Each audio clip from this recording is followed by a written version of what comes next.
Okay, I had a very busy, stressful winter, and although it's always great stuff and adventure, I'm doing things I love. I found I was really tired and stressed and mad and sad and impatient and not content, and I needed to make some changes.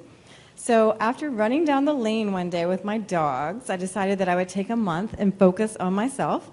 And I mentioned it at staff meeting, and everybody there said that they wanted to do the same thing. And then other people said they wanted to do it. And I talked to Roxanne and I think Kathy Holt and a few other people. And so we came up with hashtag abundant self-care, and here we are. So this seems like a bunch of cliches I'm going to talk about tonight, but it's stuff that freaking works. We all know this stuff, and we focus on it. It's good for our well-being and our families and friends.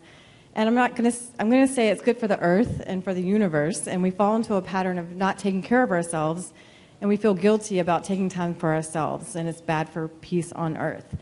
I looked deeply at the problem, and I came up with, I have this dark hole in my soul, and it's kind of crazy because I grew up in this really fun little neighborhood with a mom and a dad and grandparents that looked after me, and I had a great, childhood. They called us a sunshine family.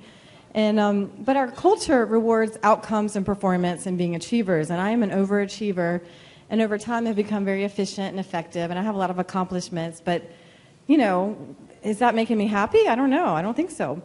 I have a great shrink, John Breckenridge, and he's talked to me about slowing down, and for many years, and so his wise words echo in my head that say, what are you running from? What would happen if you slowed down?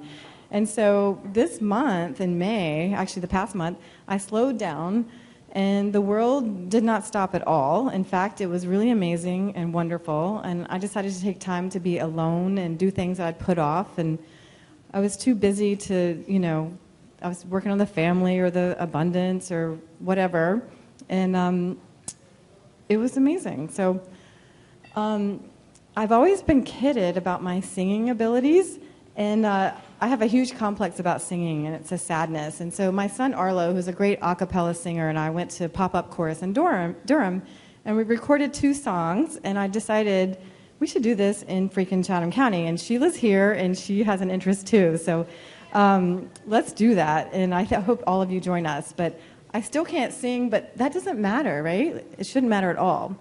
Oh, this is Lyle, sorry. We committed to 20 minutes of meditation every morning, and we've done this over our pond, and it's a huge de-stressor, and studies show that it changes your brain chemistry, and it's been amazing. And I focus on those beautiful minutes, and actually I have a mentor that's here, Frank Phoenix, that said that miracles start with a change of perception, and I truly believe that. I asked my family to join me, and we all wrote on the whiteboard things that were important. And we all joined in, Caitlin and Arlo, Zephyr and Jess. We worked on our bodies, and we slept, and we laughed, and we cried, and cooked, and we connected, and it was great. Okay, this is going a little too fast. A really big realization came to me about the big black hole, and it was a deficiency in spirit. So I worked on racial equity with Lenise Pinkard, tied to spirituality, and then Lau and I went to Lashana's church, who's here. She's an amazing minister. We were both crying there. And we had another spiritual retreat that blew our minds last week, so we worked on that. Oh, and then can we talk about sex? Barbara's here. I polled my elders and the wise women that mentor me, and I asked what would they change in their lives, and what would be the perfect day. And it was about sex and making love in the morning, and that is what they want to do more of. So I'm just saying, okay, this is my crazy family. Dancing and singing and loving and family and friends. They're not wishing that they want to do more paperwork or clean their house or check emails. Like, screw that. It's about sex. Gratitude seems like a no-brainer. They say you can't have worry and gratitude at the same time, and I think that's true. So I worked on gratitude.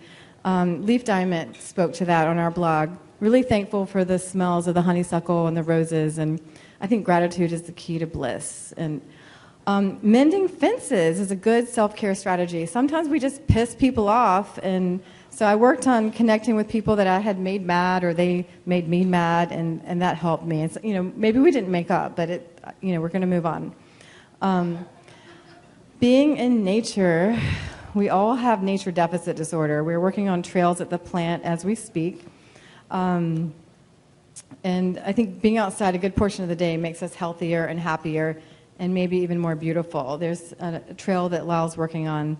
So my advice is to go outside. And chicken TV. We have a new flock of buff Orpingtons and leghorn chickens, and it's a way more expensive to raise chickens yourself, and you could just go to the store and buy them for $1.99. But it's not about the eggs; it's the chickens that are good for the soul. We grab our coffee and we watch the chickens, and they're just sweet and hilarious. And I recommend this for everyone. One of my friends thought that I was taking the month off to do self-care, and that does sound great, but not practical. I found that things were easier and flowing when I do it in the name of self-care. I took care of tasks that were boring or tedious, and my life became easier because I was doing it in the name of self-care, and I didn't get to that desk, actually. But trust in the universe, the spirit, my family, my coworkers, and myself has been a growing edge this month. Knowing that people have my back, are not going to drop balls, and that everything is working out exactly as it's needed and exactly at the right time frame made the best month ever. And the best part of self-care was connecting deeply with many of you, being able to get past the superficial conversations and talking about things we all care about. And that is what I want for this community, is to create deeper bonds and cultivate peace and joy. And I challenge you guys to ask someone tonight how they are, and then wait for the real answer.